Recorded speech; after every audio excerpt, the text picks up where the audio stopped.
Ce qui m'est venu tout à l'heure pendant la méditation, c'est que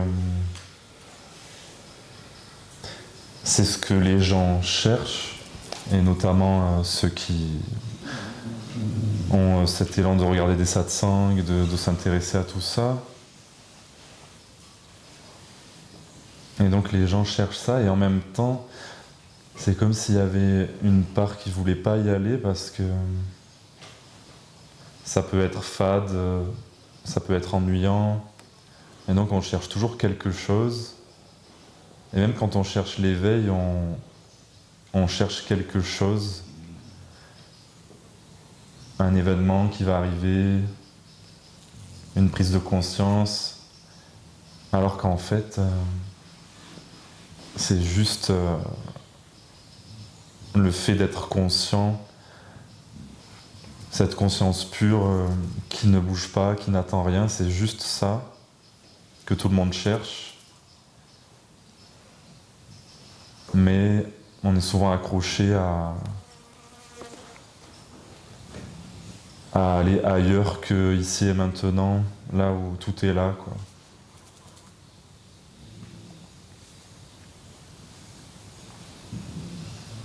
Le mental va avoir tendance à chercher quelque chose alors que c'est l'absence de quelque chose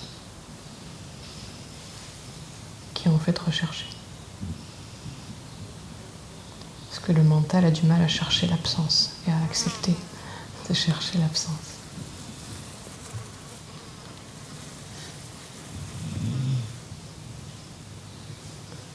Et c'est finalement dans cette absence-là qu'il peut lui aussi se déposer. Et être vu juste pour un mental qui cherche.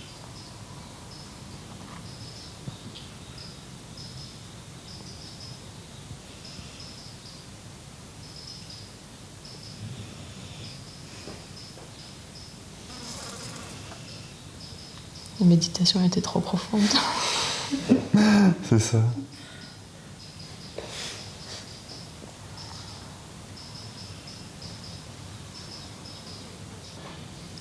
Ce sentiment d'être moi, cette identification au corps, c'est aussi une pensée. C'est pour ça qu'on dit souvent que qu'il n'y a rien à faire, parce que c'est pas une pratique, c'est le contraire, quoi. Revenir à cette conscience sans effort, qui est antérieure à l'idée d'un jeu personnel. C'est comme si, de fait, on était conscient, tout le monde est conscient, c'est une évidence, mais qu'on avait réduit cette conscience à juste ça, moi. Et ça, c'est comme des pensées auxquelles on croit et qui nous donnent l'impression de limite, donc une conscience personnelle, et alors qu'en fait, la conscience, elle est infinie, quoi. Et on le réalise quand on ne croit plus à cette idée d'un moi séparé du reste. Et donc souvent on cherche une solution. Il y a beaucoup de gens qui vont dire j'en ai marre de souffrir, j'aimerais que ça s'arrête, etc. Et si vraiment on en a marre, on peut se déposer ici. Mais le mental cherche toujours autre chose, une solution. Mais si vraiment on en a ras-le-bol, on peut abandonner, quoi.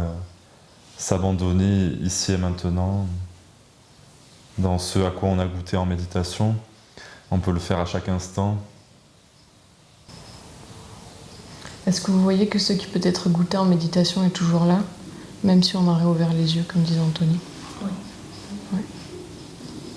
Que finalement, toutes les perceptions qui se rajoutent ne sont que des trucs rajoutés, mais que rien n'est parti, on n'a pas perdu quelque chose. En revanche, on peut tout perdre sauf ça, quoi. Exactement. Et la bonne nouvelle, c'est que ça, c'est le plus important, c'est l'essentiel, donc on ne peut rien perdre de si important que ça. Parce que cette être-té, cette conscience, c'est justement le bonheur que l'on cherche, la complétude. Et tout le reste ne fait que passer.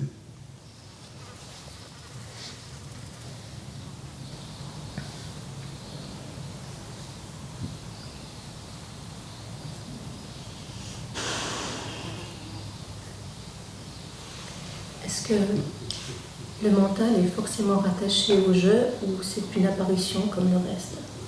Le jeu, c'est le mental. D'accord. Le petit jeu.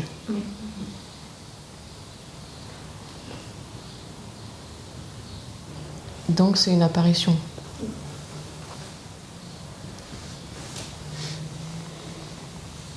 Et c'est pas qu'ils doivent disparaître, mais on peut le voir pour ce qu'il est, juste des mécanismes de pensée. Et si on peut le voir, c'est bien que c'est pas ce que l'on est, sinon on pourrait pas avoir ce recul, cette conscience de ce mental. Si on était vraiment ce mental, ce jeu, ben on saurait que ça et c'est tout, il n'y aurait même pas de recul possible.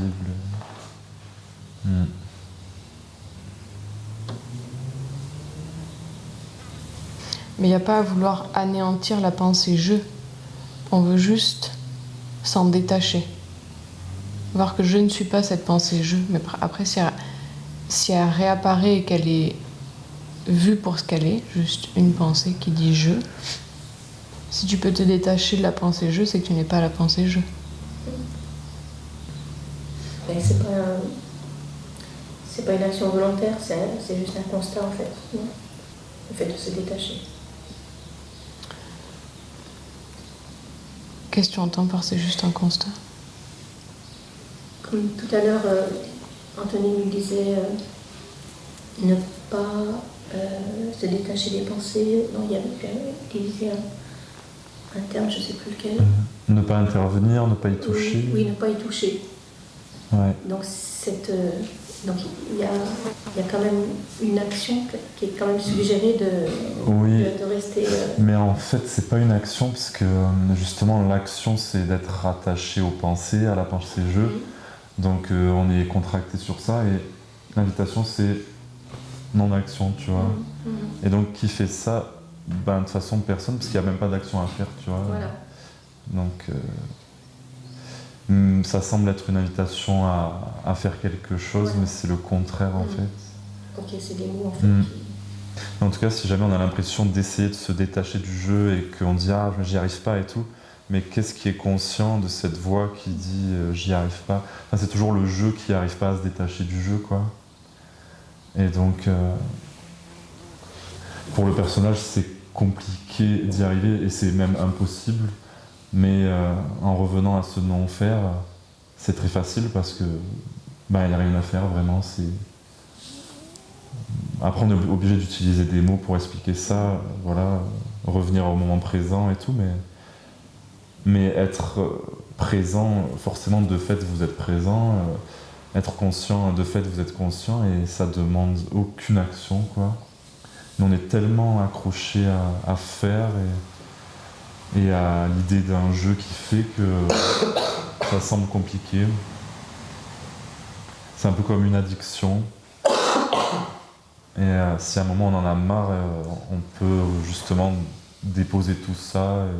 Et c'est pas quelqu'un qui dépose, parce que le quelqu'un est aussi déposé, et c'est pas une action.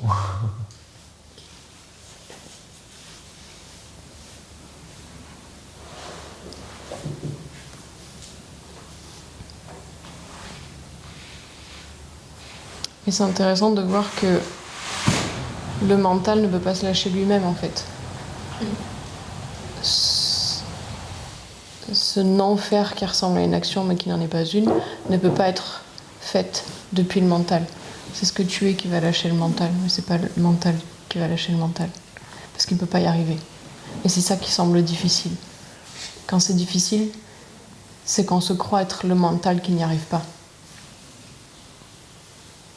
En fait, ce mot mental, j'ai jamais compris ce que c'était vraiment.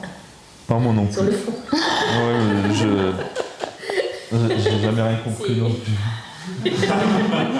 C'est pas la peine. J'ai laissé tomber. Bah, le mental, voilà, c'est quelque chose qui apparaît comme le lustre, comme tout. Et on peut faire des catégories, mais en fait, il n'y en a pas, tu vois, c'est des perceptions. Ouais, ça se résume à ça.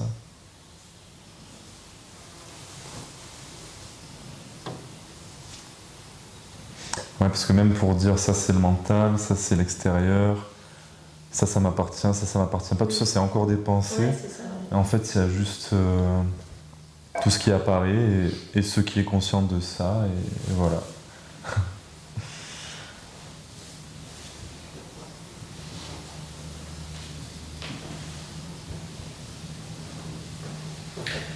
Parce que ce jeu, il apparaît plus comme un point de vigilance que comme une pensée, en fait.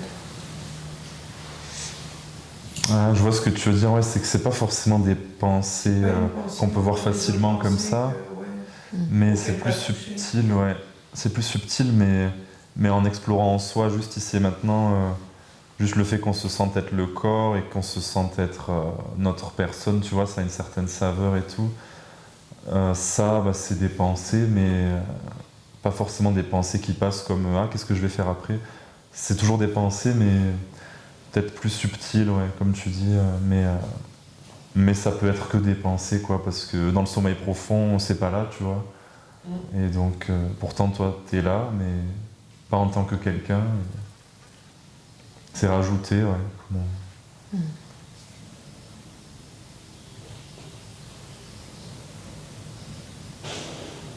Donc ça se manifeste par une impression d'être un personnage. Mm. Donc c'est quoi? C'est à chaque fois l'historique. Hein. Par exemple, je viens d'eux, je m'appelle je viens d'eux, tout ce qui commence par je. Ouais, c'est ça. Puis on s'identifie au visage. Donc c'est comme si on se sentait toujours être soi, la personne. Et ça a un certain goût, ça. Et en fait, ça, c'est que des pensées. Et ça a été rajouté dans le sens où quand on était bébé, il n'y avait pas ça, quoi. Au tout début, il n'y avait vraiment pas ça. Ça a été appris, quoi.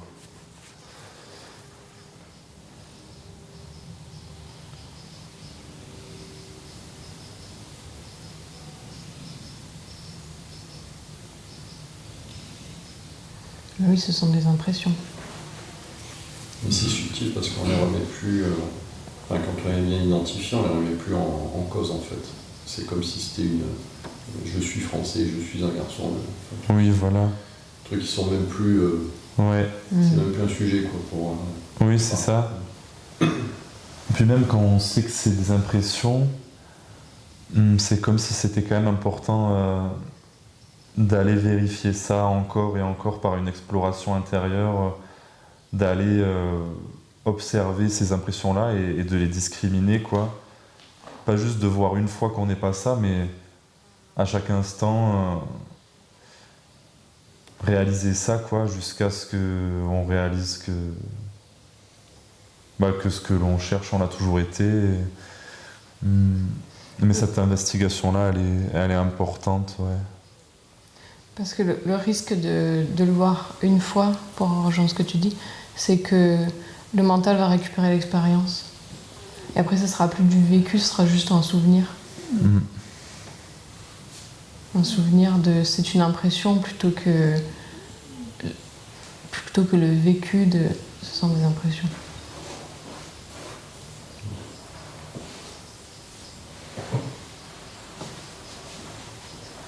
Ouais, c'est ça. Donc le fait de se vivre en tant que cela, en tant que conscience pure, en tant que cet infini, c'est pas quelque chose à maintenir, mais au contraire, c'est sans effort. C'est peut-être en étant allé observer à quel point on faisait des efforts tout le temps. Et à un moment, ça n'en fait plus. On demeure juste en tant que ce que l'on a toujours été et c'est pas quelque chose à maintenir, quoi, vraiment. C'est comme les bébés ou les animaux, ils ont pas travaillé sur eux, ils font aucun effort, quoi. Ils sont juste la vie, la joie d'être. C'est pas une posture, quoi. C'est le contraire. C'est ouais. Je fais aucun effort.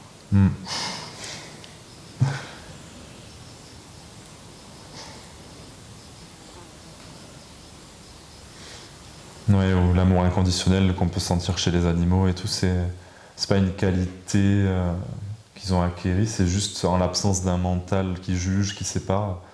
Il y a amour inconditionnel, mais la vie est comme ça, quoi. C'est pas du tout une qualité humaine qu'on va travailler ou quoi. c'est le contraire. Ouais.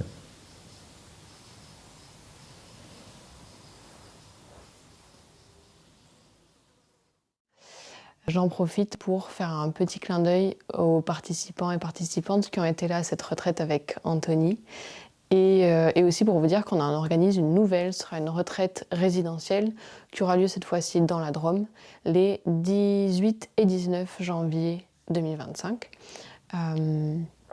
Donc ça sera une retraite sur la réalisation du soi avec des partages, témoignages et le darshan d'Anthony.